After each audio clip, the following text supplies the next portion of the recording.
All right, everyone. I want to thank you all for joining us for this webinar. It's the Transfer Station Food Scraps Recycling Orientation, and my name is Pippa Bell Ader. I am the team leader for the Zero Food Waste Challenge, and this initiative is part of the Zero Food Waste Challenge, which the goal is to decrease Westport's residential food waste by 25% or more. The town believes that by providing residents with the opportunity to recycle their food scraps, you're more able to move towards that goal. And with her today is myself, Pete Rackwood, Director of Public Works for the town of Westport, and we're working together to try to make this a go. Thanks, Pete. I want to, before we get started, I just want to thank all the organizations that have agreed to join in on this challenge, because without them, we wouldn't be able to get the word out to everyone. So why is this so important? Well, you may not realize, but Westport has a goal to go net zero by the year 2050, which means that the community has reduced its impact across energy, water, and waste. And we want all of those to be sustainably managed. And we're going to try to use economically viable, equitable, and environmentally responsible approaches. Oops, sorry. So, again, Pete Rackowicz, Director of Public Works. Let's answer, why is this important? That is because 20% of Connecticut's residential solid waste is food waste.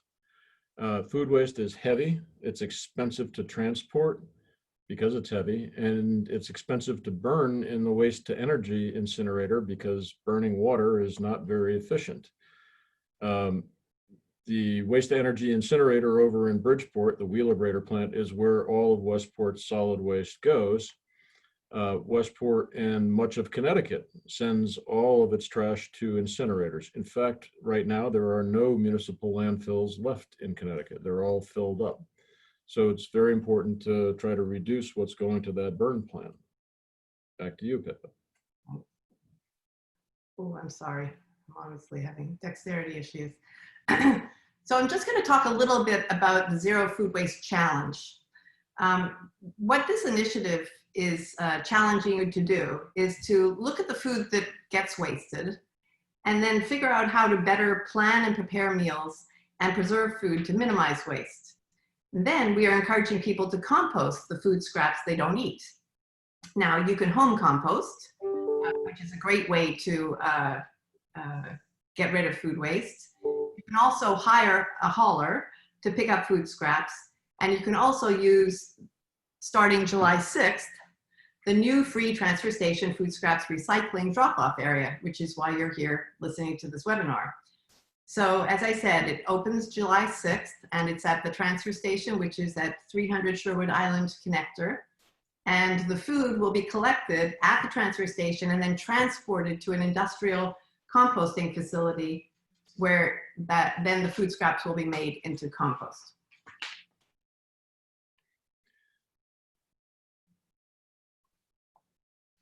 So let's just talk a little bit about the requirements to use the transfer station. First and most important, you must be a Westport resident. You have to bring the food scraps to the transfer station in a lidded container. And if you use a bag to dispose of the food scraps, in other words, put the food scraps in a bag, it must be BPI certified compostable. There's a difference between BPI, compostable, and biodegradable, and we're going to go over that in a little bit. But it's possible that something that's labeled biodegradable may not actually be compostable. So what you want to look for is the BPI certified compostable bags. Pippa? Yeah, there you go. I apologize. Huh? I think you would. Yeah, there you go. So pretty much everything you need to know about the Food Scraps Recycling Program is in this flyer. And this flyer can be found on the Sustainable Westport website. If you click on the tab News and then go down to Food Scraps Recycling, there's a PDF and you can print this out. And also, just for your information, you'll be able to access this webinar on the website if you want to review anything that we're saying here. And in addition, if you have any questions, feel free to email compost@westportct.gov or zerowaste@sustainablewestport.org. One of the main things to remember is when in doubt, throw it out. So we're going to go over this flyer in a little more detail. And at this point, I just want to let you know that we will have time at the end for questions. If you have questions, please put them in the question and answer tab, not in the chat tab. And we will get to them towards the end of the webinar. So let's talk a little bit about the program. To begin with, residents need to collect food scraps. Now, how you collect your food scraps is really up to you. You do not have to use a starter kit, but we've been advised by the Scarsdale Food Scraps Recycling Team, which is they're our mentors, that many residents will choose to purchase the starter kit because it makes collecting the food scraps a little bit easier. So Earth Place, in coordination with the town, is selling starter kits for $25. And for those who are income eligible, the starter kits will be free as long as our funding lasts. So the kit consists of a small countertop pail, that's the one with the light green lid, 25 beaker-tied compostable bags, and a larger transportation bin, which you can use to bring your scraps to the transfer station. Again, the starter kit is not required, just helpful, available for $25, free if you're income eligible, and we are asking that we have one per family at this time because of limited supply. A little word about these BPI certified compostable bags that you keep hearing about. Many families are going to choose to line the countertop pail with a bag. To be clear, you can use a paper bag if you want, or no bag at all. It's not required. But plastic bags and biodegradable bags that do not have the BPI certified compostable on them are not encouraged at the commercial composting facilities that we'll be using in Westport. Biodegradable bags may break down into smaller pieces of plastic, but compostable bags are made out of plant material and, to quote, degrade at a rate consistent with other compostable materials and leave no visible, distinguishable, or toxic residue behind when they break down. In other words, they compost. And just for your information, BPI stands for Biodegradable Products Institute, and they're the institute that sort of certify the authenticity of these bags, and we are choosing to go to that high standard. Now we're going to watch a video made by the Scarsdale Food Scraps Recycling Team. As I mentioned, we're following that model. And as you might expect, when a video is made for one town and is being used for another, there are some things that are not completely accurate for Westport, but I'm sure you'll forgive us.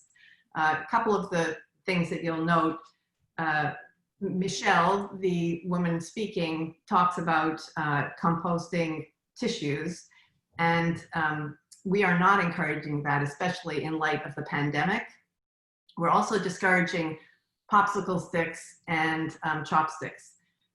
You shouldn't worry about putting those into the garbage. They'll go to an incinerator and they burn well, so that's fine. The other thing is that Michelle talks about compostable bags. She doesn't mention BPI certified, but as I said, we would like to adhere to that high standard. And then the last thing is that she talks about the liner bags. Those bags are available for purchase at Earth Place. So now let's watch the video. It is 10 minutes, just to let you know.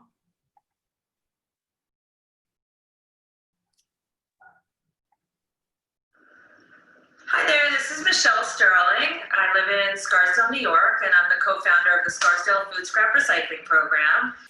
You might have seen the earlier video where I talked about the what, how, and why of food scrap recycling. And now I'm going to go through the frequently asked questions with respect to food scrap recycling. So one of the things that people often ask is with respect to the food scrap recycling starter kit, which are the bins that you use for the program, do you have to use these bins? Most people do use the bins because the municipalities buy them in bulk and offer them at cost, so that it's very inexpensive, but you do not have to use these bins. So basically, if you want, you can go to Home Depot and get your orange Home Depot $5 bucket, or use a plastic kitty litter bucket, anything with a lid. Instead of using the starter kit countertop pail, you can use a fancy stainless steel one or a ceramic one, anything you want to collect your food scraps and to transport them to the food scrap drop-off spot is great by us. So no, you do not have to use the bin. Other people have requested a liner bag for this bin. So just to let you know that all the towns doing the program, not only do they offer a compostable liner bag for the countertop pail, but they also offer a compostable liner bag for this bin. So, the way this works is the rolls are 25 bags to a roll. And so some people actually like to just line this bin. And some people actually go straight in, put their food scraps and tissues, napkins, and paper towels, because that's what's accepted. Some people just put them straight into this bin. Or some people take all the little bags from this pail and then they put it into here and sort of do a double lining. Whatever makes people comfortable is fine by us and works. Where you get the food scrap recycling starter kit depends upon the town. In Scarsdale, they're for sale both at Village Hall at the Parks Department desk and also at the Scarsdale Recycling Center at the office there. But in every town, the town offers the food scrap recycling starter kit. So you can get it, you would just find that out from your town. In terms of purchasing additional compostable bags, we sell them at cost here in Scarsdale, so not making a profit on it. None of the towns are. We buy them at bulk, we get them inexpensively, so it's a lot less expensive than buying them online. It's less than half the price. And again, you can get them wherever you get your food scrap recycling starter kit. So either, and you can get any of the sizes, the liner bags for these or the liner bags for those. But again, you are not, if I did mention this before, you are not required to use any compostable liner bags. So some people like to go straight into their pail and not use any compostable liner bags, and that's totally fine. Then you just need to actually clean your pail out, obviously, because you'll have food going directly into it, but it's totally fine not to use a compostable liner bag.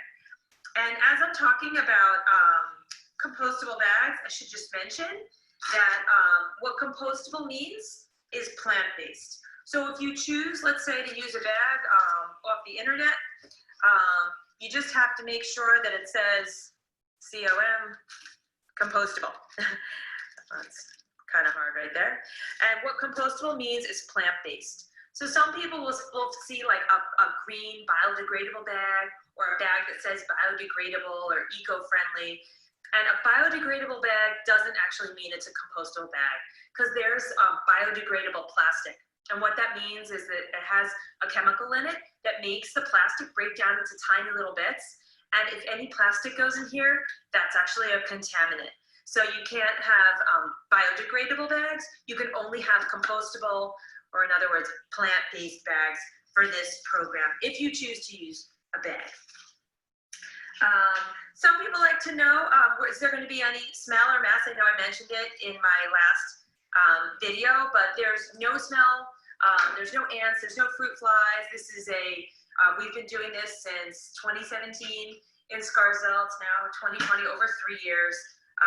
And the program's been growing tremendously every year, which is great. And it's because it is a very clean, neat, easy program. Remember, when you put your food scraps in here, in your kitchen, it's actually no different than putting them in the trash bin in your kitchen.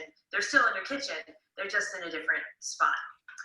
And they're in a better spot because they're in a spot where where they're going to then be recycled.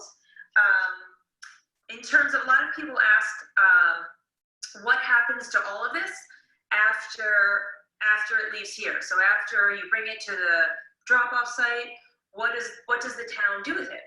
So it gets picked up by a private carting company, comes with a truck to pick it up, and they take it outside of Westchester County to a composting facility, because currently our county does not have a composting facility. Hopefully it will soon, and the county is looking into that.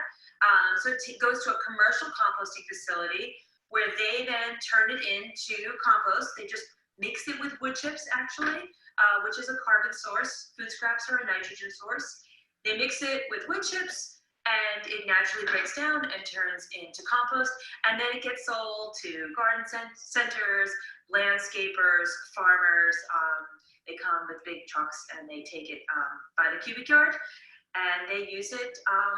They use it to grow more food. So this is really, why we call this closed loop living, because the food scraps come from the soil, they turn back into soil, and it just sort of continues in a closed loop, and it's a waste-free loop. And that really actually is what sustainable living is. Just in terms of what the difference is between backyard composting and this kind of composting. So a lot of people do backyard composting. I actually backyard composted for many years. I still do. In a backyard composting system, you put in fruit and vegetable scraps, coffee grounds, and eggshells, and it works great. It breaks down into beautiful compost, and you can use it in your garden. We highly encourage people to backyard compost. But this program is different because this program takes all food. So not just fruit and vegetables, and eggshells, but meat, bones, fish, dairy, bread, rice, pasta, tissues, napkins, paper towels, bamboo chopsticks, wooden popsicle sticks, parchment paper, wax paper, anything from nature can go into this program. And the main difference between backyard composting and composting in a commercial facility is actually backyard composting is called cold composting, and composting at a commercial composting facility is called hot composting. So your backyard composter generally gets up to about 100 degrees, which is really pretty hot, so it's kind of funny that it's called cold composting. But a commercial composting facility, they get up to about 160 or 170 degrees. So that's why at a commercial composting facility, so where these scraps go, you can put things such as meat and bones and fish and dairy, all the things you can't normally put in a backyard system, you can put into this system, because at those temperatures, it literally just disintegrates pretty immediately in those piles and turns into compost. So people ask, why should we compost?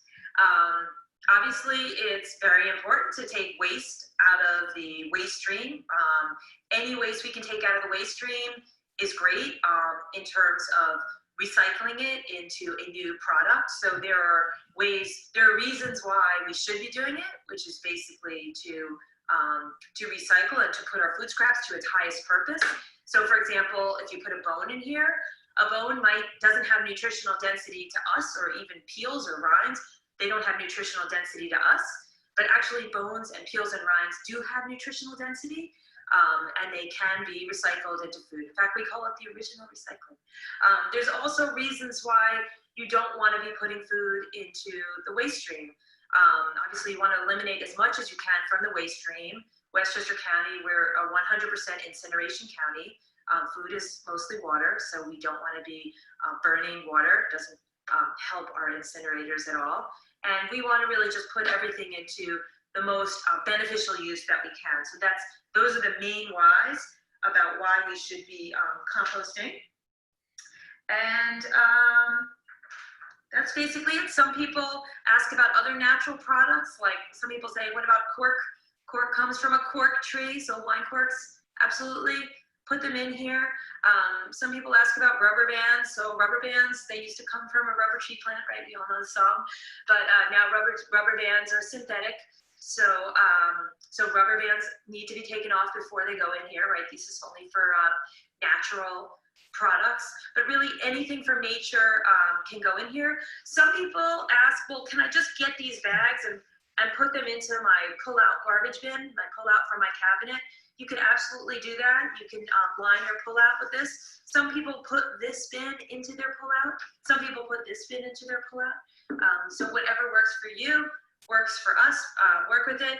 Even send us suggestions. Some people send us pictures about different configurations in the kitchen, which is always really helpful. Any questions, you can email me directly at michellesterling1, the number 1, @gmail.com or composting@scarsdale.com. Thanks for trying food scrap recycling. And that's it. Thank you, Michelle. Let's see, get back to this.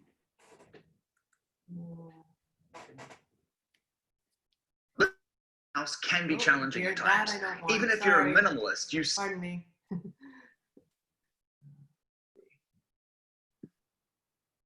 not sure I'm going to know how to do this. Oh, go to the next one. So just to reiterate, all food scraps are acceptable. Anything to do with animals, so that's great. You can put your bones and meat, fish, cheese, oils, fats, eggs, everything like that into, into the food scraps container. And as Michelle said, because this is going to a commercial composting facility, it will be heated to very high temperatures. When you do something at home, the temperature doesn't really get hot enough for animal-based products to degrade. So it's advised that if you're doing home composting, that you keep the animal-based products out of the mix. Sorry, just see if I can start. Oh. Apologies. Okay, on to you, Pete. Oh, you know what? Before I get to that, I just want to mention one thing, which Pete may go over as well. We really don't want paper towels and napkins that have any cleaning chemicals on them.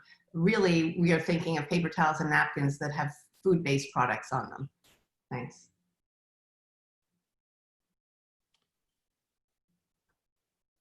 Oh, sorry. So Pete Rackwich again, let's talk about, that's a good transition. Anything with any contaminants on it would not be something that you'd want to put into this bin. COVID-19 waste is absolutely in that category because it is not compostable. Wipes are absolutely not compostable. So when in doubt, throw it out. If you do have questions, there's an email address that Pippa mentioned earlier. I believe it's composting@sustainablewestport.org. So you can always email a question, but you know, if you have a doubt about it, don't put it in the bin, just put it in the trash. We see a lot of masks and wipes and gloves and things in the gutters these days with the COVID-19 crisis. So we really don't want those in the food waste because they're not food. So that's just to try to reiterate that I know people may not realize that to begin with, but we want to sort of drive that point home. Okay. In addition, we don't want coffee pods, rubber bands, stickers that come on not only bananas, but oranges and apples and all sorts of other fruit products, or twist ties. So these things that come along with your produce, you know, if they look like trash, they probably are trash. So again, when in doubt, throw it out. Absolutely not the coffee cups. And then finally, pet waste is not desirable to have in this waste stream. Absolutely, you know, will not be accepted. So do not throw pet waste into the stream. And this sign right here is going to be very large at the drop-off center. So if you're looking for where the location is, it's going to be right underneath this sign.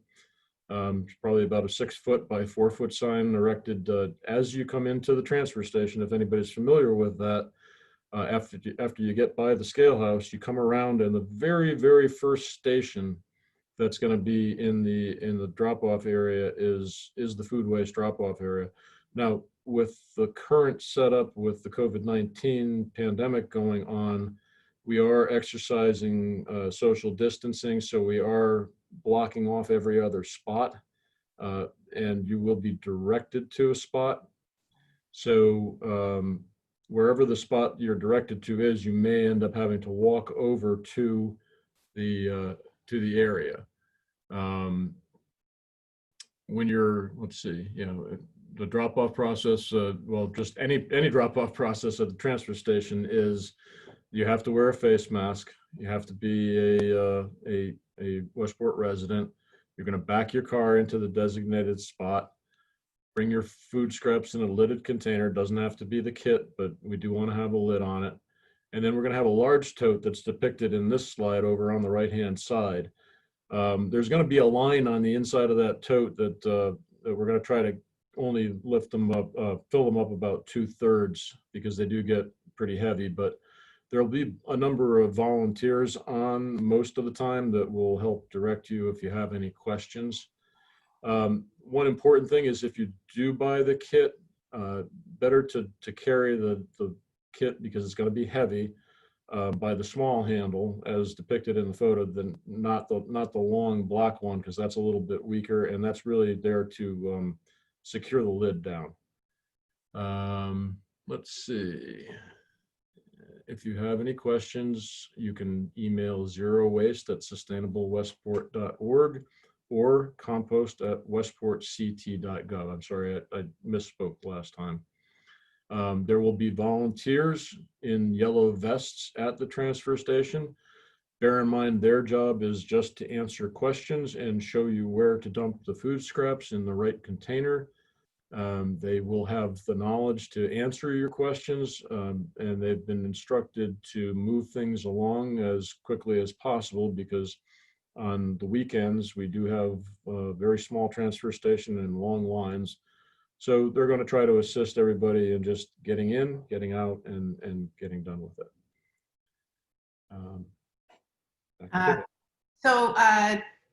I know this is not directly related to the transfer station food scraps recycling area, but I know a lot of Westporters are looking for ways to help their fellow Connecticut residents.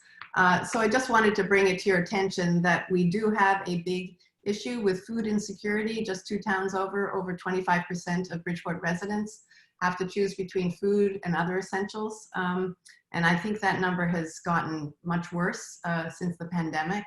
So I just wanted to let you know, I'm sorry, that there are opportunities. You can go to Food Rescue US, and there's an app that you can download, and you can choose to help transport surplus food from one designated area, such as a supermarket or a school or a restaurant, and bring it to a food center.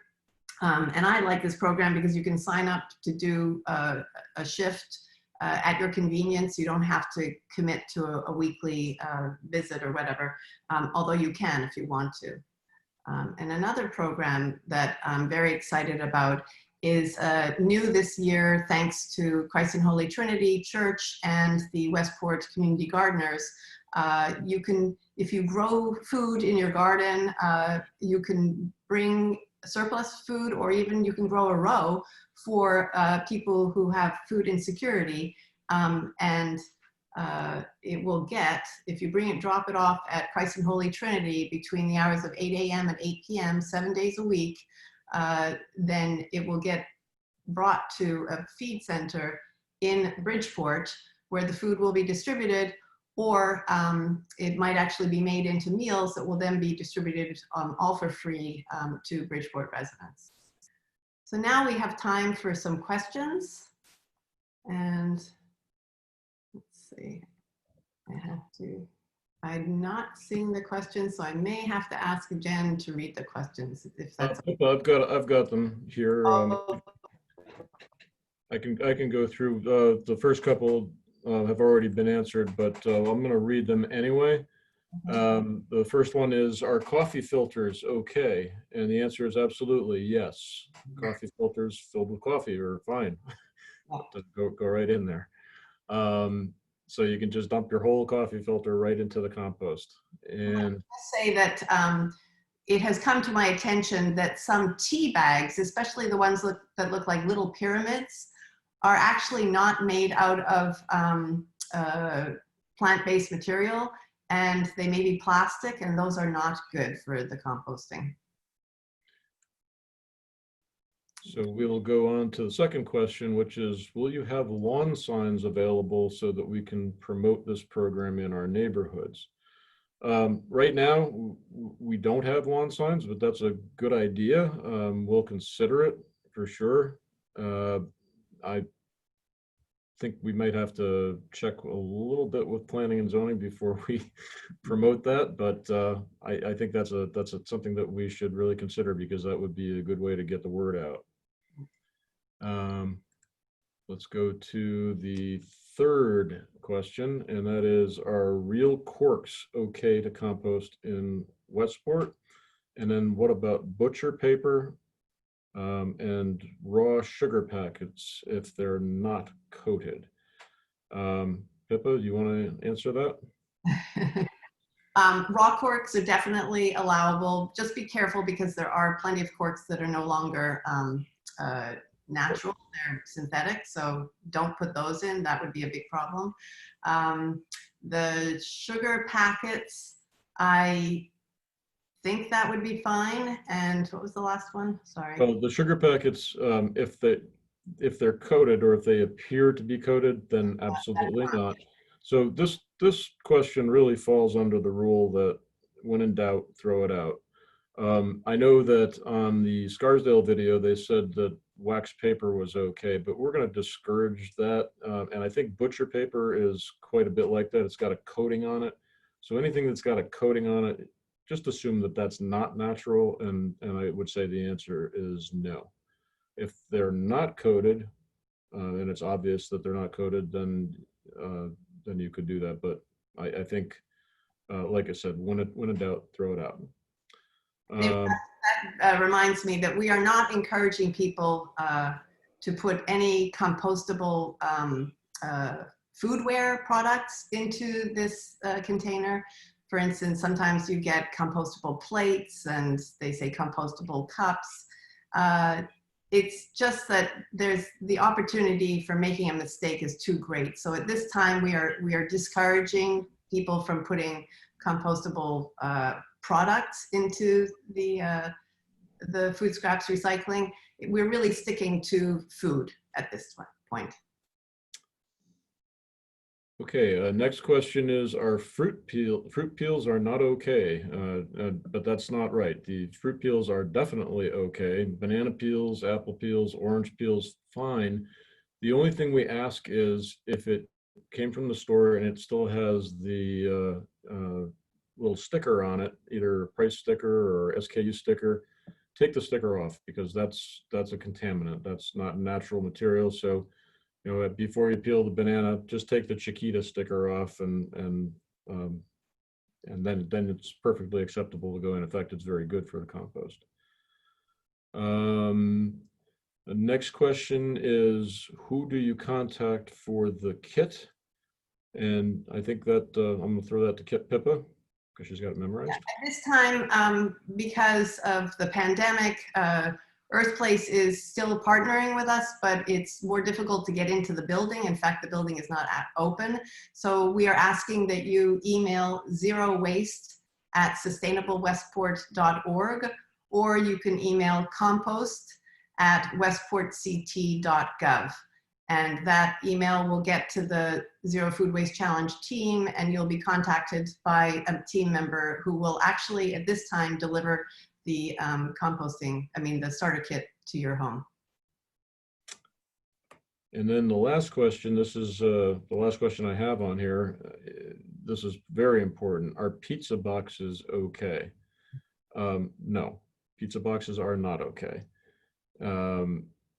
pizza boxes have been the subject of recycling and the what's in, what's out campaign, but that does not equate with the composting.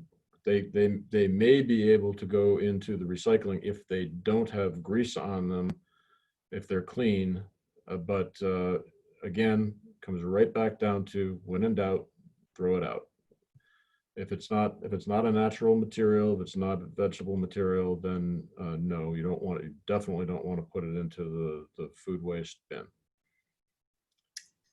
Is that it for questions? That's all I have on the Q&A right now. Well, I think we'll leave it at that. I just want to thank everyone for participating, for the Westport Library and Earthplace for co-sponsoring this, for Pete Rakovich from the Department of Public Works, and also for my team who has played a very integral role in getting us as far as we've gone. Thank you so much.